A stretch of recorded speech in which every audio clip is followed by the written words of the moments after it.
ఈ సాఫ్ట్వేర్ కంపెనీలకు సంబంధించి సాఫ్ట్వేర్ కంపెనీల్లో అసలు మొత్తం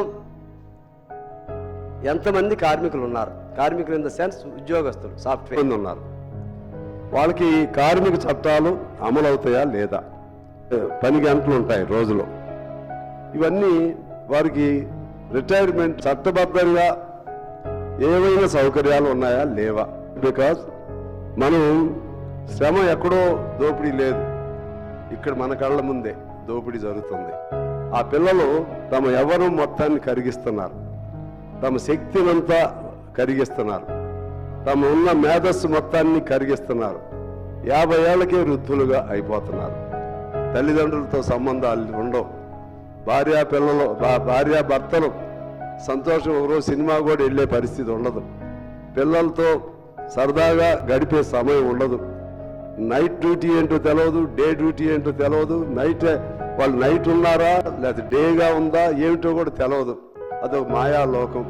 సెలవుల్లో కూడా వర్క్ ఫ్రమ్ హోమ్ లేకపోతే ఇంకోటి ఈ 2 days సెలవులు పేరు పెట్టి మొత్తం ఇంకా అసలు వాడికి ఆ 2 days ఒకవేళ పొరపాటున ఉన్నా కూడా పడుకుని లేచే పని కూడా ఉండదు వాడు.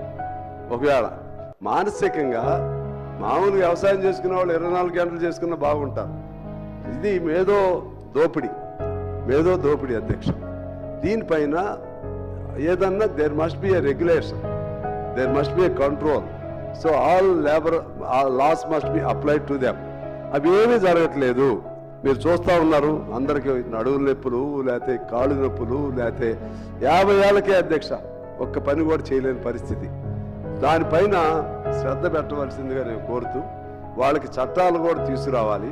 ఎందుకంటే శ్రమ ఏమో వాళ్ళది, లక్షల కోట్లేమో వేళయి.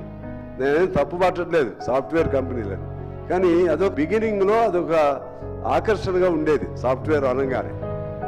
రాను సాఫ్ట్వేర్ అనేది ఒక శ్రమను, వాళ్ళకున్నటువంటి మేధస్సుని, వాళ్ళకున్న శక్తిని, యుక్తిని మొత్తాన్ని కూడా దోపిడీ చేయడానికి ఒక సాధనంగా అది తయారైందని చెప్పి నేను మీ ద్వారా తెలియజేస్తున్నా అధ్యక్ష.